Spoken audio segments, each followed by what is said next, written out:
सुप्रभात बच्चों, कैसे हैं आप सब लोग। मैं उम्मीद करती हूँ आप सब लोग हैप्पी हो, अपने घर पर सुरक्षित हो और सेफ हो। बच्चों, आज हम क्लास में अपने जो प्रीवियस टॉपिक्स हैं उन्हीं का रिवीजन कर रहे हैं। जो हमने क्लास में अप्रैल और मई मंथ में जो मैंने आपको पढ़ाया था, उन प्रीवियस क्लासेस का मैं आपको रिवीजन करवा रही हूँ। उस रिवीजन में मैं आज की क्लास में आपको लेसन नंबर 3 पार्ट 3 रिवाइज करा रही हूँ, जिसका नाम है परीक्षा। परीक्षा यानी एग्जाम। बच्चों देखो, परीक्षा शब्द से सबसे पहले आप क्या समझते हो? परीक्षा यानी कि एग्जाम। आपके पीटीज होते हैं, उसके बाद आपके हाफ ईयरली एग्जाम्स होते हैं, देन अगेन पीटी एग्जाम्स होते हैं, देन अगेन फिर फाइनल एग्जाम्स होते हैं और आप अगली क्लास में आ जाते हो। ठीक इसी तरीके से यहाँ पर परीक्षा का मतलब कुछ अलग है। यहाँ पर परीक्षा एक ऐसे व्यक्ति की है, यहाँ पर परख कर एक ऐसे व्यक्ति को लिया जाने की कोशिश है, यहाँ पर एक ऐसे व्यक्ति की परख की जा रही है जिसकी यहाँ पर देवगढ़ रियासत को आवश्यकता है। देवगढ़ रियासत जो कि अपने आप में एक बहुत मजबूत रियासत थी, वहाँ के दीवान थे सुजान सिंह जी। कौन थे बच्चों? दीवान सुजान सिंह जी थे। उन दीवान सुजान सिंह जी की अब उम्र हो गई थी। अब जब उनकी उम्र हो गई थी तो उनको ये लगा कि भाई कोई गलती हो जाए, कोई बेइज्जती करके निकाले, कोई उनके काम में कमियां निकालने लग जाए, इससे ज़्यादा अच्छी बात ये है कि अब अपनी जिम्मेदारी, अपना पद किसी को सौंप दो, ताकि आपका व्यवहार भी अच्छा बना रहे और आपके काम में कोई कमी भी ना निकाल सके और आप राजी खुशी अपने पद से सेवानिवृत्त हो जाओ। सेवानिवृत्त का मतलब है रिटायर हो जाओ। ऐसा ही किया दीवान सुजान सिंह ने। पर उससे पहले उन्होंने जो रियासत के जो महाराज थे उनको कहा कि देखिए महाराज, ऐसा है, अब मेरा इस बूढ़ी हड्डियों में इतना दम नहीं बचा है, अब मेरी बूढ़ी हड्डियों में यानी कि अब मेरी बूढ़े शरीर में इतनी हिम्मत और इतनी ताकत नहीं बची है कि मैं आपके सामने, या यूं कह लें कि अब मैं आपको अपना जो 100% वर्क करके दे रहा हूं वो शायद आगे भी कंटिन्यू करके दे सकूं। तो आपसे मेरा निवेदन है महाराज कि आप मेरा ये जो भार है इसको कम कर दें और मुझे मेरे पद से सेवानिवृत्त कर दें। ऐसा सुनकर महाराज बोले ठीक है दीवान जी, कोई दिक्कत नहीं है, आपको मैं आपके पद से सेवानिवृत्त तो कर दूंगा, लेकिन आपके सामने एक शर्त है। आपको आपके जितना ही काबिल व्यक्ति, आपको आपके जितना काबिल व्यक्ति मुझे ढूंढकर लाकर देना होगा। आप ढूंढकर ला दो उस व्यक्ति को और उसके बाद में आप जो है चले जाओ, आप अपनी सेवानिवृत्ति ले सकते हो। अब क्या होता है बच्चों, अब मतलब पूरे के पूरे जो देश भर के समाचार पत्र होते हैं उसमें ऐड निकाल देते हैं। ऐड होता है ना, आप ऐड समझते हो, ड्रेसेस के ऐड्स आते हैं न्यूज़पेपर्स में, सुंदर सुंदर। अब जैसे दिवाली का टाइम हो, दशहरे का टाइम हो तो अलग अलग तरीके के ऑफर्स के एड्स आते हैं। ठीक इसी तरीके से कि भाई देवगढ़ रियासत में दीवान के पद की वैकेंसी खाली है, तो वहाँ के लिए एक व्यक्ति, सुयोग्य व्यक्ति की आवश्यकता है। पर एलिजिबिलिटी देखो, अब व्यक्ति का चरित्र अच्छा होना चाहिए, उसकी शिक्षा की कोई फाउंडेशन नहीं है। बस एक ही चीज ऑब्जर्व करेंगे, वो है कि 1 महीने तक उस रियासत में रहकर व्यक्ति को अपने चारित्रिक गुणों की विशेषताओं का परिचय देना पड़ेगा। ये सुनते ही देवगढ़ रियासत के जो व्यक्ति होते हैं वो ये कहते हैं भाई ठीक है, कोई दिक्कत नहीं है। आप वो पूरे के पूरे देवगढ़ रियासत में मुनादी पिट जाती है, ढिंढोरा पिट जाता है, ढोल पिट जाता है। अब क्या होता है, थोड़े समय के बाद में नए नए तरीके के, मतलब इतने नए नए तरीके के लोग आने लग जाते हैं देवगढ़ रियासत में। अंगरखा पहने हुए लोग, कोट पैंट पहने हुए लोग, चश्मा लगाए हुए लोग, टोपी पहने हुए लोग, डिफरेंट तरीके के लोग वहाँ पर आने लग जाते हैं। कोई गाड़ी से उतर रहा है, कोई मोटर गाड़ी से उतर रहा है, कोई घोड़ा गाड़ी से उतर रहा है। मतलब हर कोई अब उतर कर अपना देवगढ़ रियासत में जाने को, देवगढ़ रियासत के उस महल में, या यूं कह लें देवगढ़ रियासत के उस आरामगाह में जाने को मौका ढूंढ रहा है कि भाई अब दीवान सुजान सिंह जी से कैसे भी करके मिलना हो जाए। जो लोग सुबह 8 बजे तक बिस्तरों से नहीं उठते थे, अब वो लोग वहाँ पर उठने लग गए हैं सुबह 5 बजे।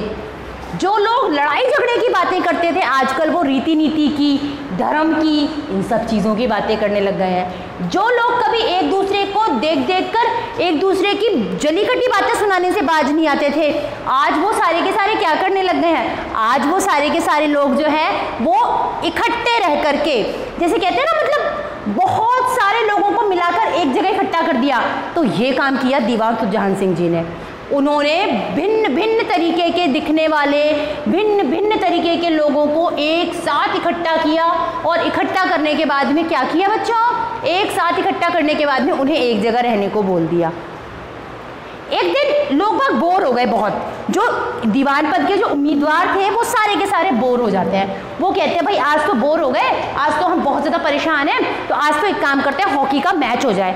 वो सब नए फैशन वाले बच्चे होते हैं, नई जनरेशन के लोग होते हैं। अब नई जनरेशन कैसी होती है? हमारी जनरेशन से आगे वाली जनरेशन आप हो, और हम हमारे जो पेरेंट्स हैं उनसे एक जनरेशन आगे हैं। तो इसी तरीके से जो नई जनरेशन वाले लोग हैं, जो नया जो अब जो लोग थे, उन्होंने कहा चलो हॉकी का मैच खेलते हैं। वो लोग हॉकी का मैच खेलने के लिए जाते हैं। अब जब हॉकी का मैच खेलने जाते हैं तो वो लोग वहाँ पर देखते हैं कि दोनों की दोनों टीम्स एक के ऊपर एक वार कर रही है। मतलब हॉकी का जो मैच है वो बिना किसी निर्णय के खत्म हो जाता है। अब जब बिना किसी निर्णय के वो मैच खत्म हो रहा है तो क्या करें? अब बच्चों मैं आपको यहाँ एक चीज़ बताना चाहूँगी कि इस जो परीक्षा स्टोरी है, इस स्टोरी में अब आपको समझ में आएगा धीरे धीरे कि आखिर ये स्टोरी किस तरफ। देखो परीक्षा स्टोरी के अंतर्गत अभी मैं आपको जो स्टोरी बता रही हूँ, जो ये मैं आपको स्टोरी एक्सप्लेन कर रही हूँ, इसमें अभी जो परीक्षा चल रही है इन लोगों की, वो इनके व्यवहार की परीक्षा चल रही है, वो इनके गुणों की परीक्षा चल रही है। असल गुण की परीक्षा अब होगी। खूब खेल खेल के ये लोग सब लोग थक जाते हैं, और थकने के बाद में क्या होता है? थकने के बाद में ये घुटने टेक देते हैं और बाद में अपने अपने गंतव्य स्थान, यानी कि जो इनको स्थान आराम करने के लिए, रहने के लिए महीने भर से मिला हुआ है, वहीं चले जाते हैं। वहाँ जाते जाते एक बीच में नाला पड़ता है बच्चों, गहरा। उस नाले में बहुत सारा कीचड़ है, और उस कीचड़ में एक किसान है जिसकी बैलगाड़ी अटकी पड़ी है।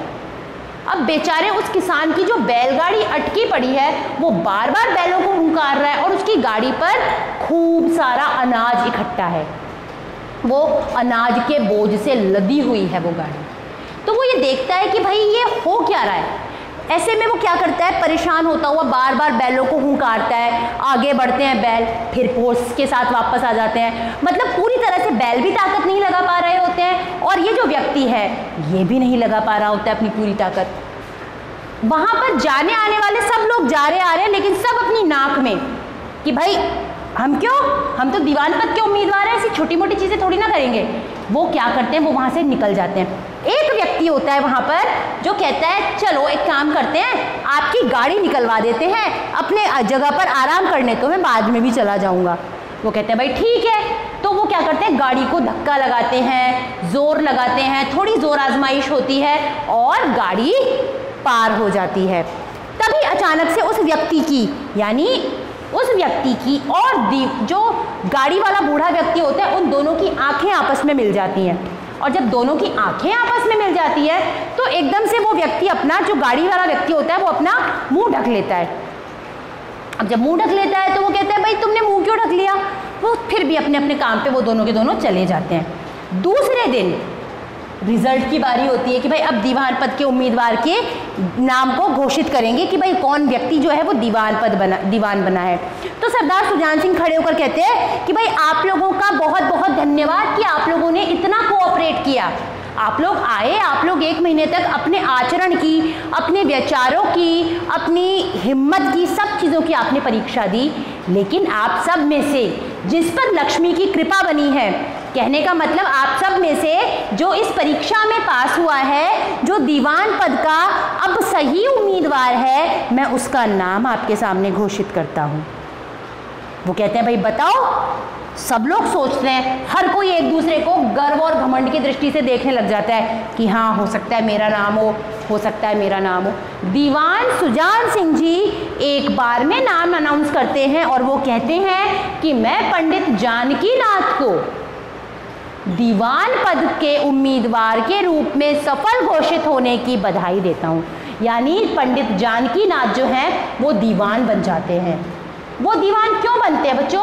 क्योंकि उन्होंने कहा, दीवान सुजान सिंह ने बताया कि जो व्यक्ति आसपास में रह रहे लोगों का भी दुख बर्दाश्त नहीं कर सकता, जो खुद थका हुआ होकर के भी उस बूढ़े व्यक्ति की बैलगाड़ी को आगे निकाल कर ले आया, ऐसे महान व्यक्ति को मैं धन्यवाद देता हूँ।